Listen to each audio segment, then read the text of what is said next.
Chemical weapons and chemical warfare have been a matter of concern for most nations for decades. Today, the vast majority of countries have ratified the Chemical Weapons Convention, committing to a world without chemical weapons. Recent events have shown that this goal has not yet been reached.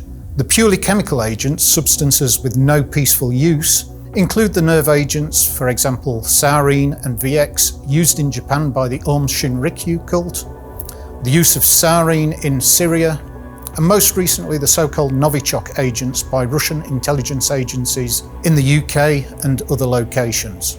Blister agents such as sulfur mustard and the arsenical lewisite, choking agents, chlorine and phosgene, which despite high toxicity are produced in large commercial quantities for peaceful purposes. The blood agents, hydrogen cyanide and cyanogen chloride.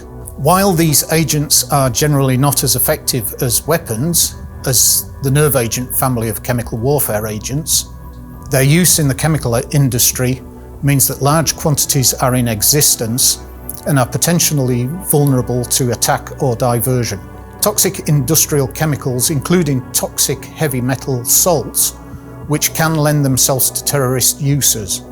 Non-essential heavy metals that are highly toxic at low concentrations, chromium, mercury, arsenic, lead and cadmium, while clearly identified chemical warfare agents or potential chemical warfare agents are subject to restrictions policed by the Organisation for the Prohibition of Chemical Weapons.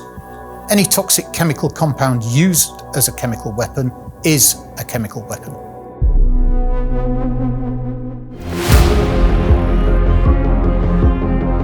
Recent events have illustrated that anyone can be affected by a chemical attack or incident.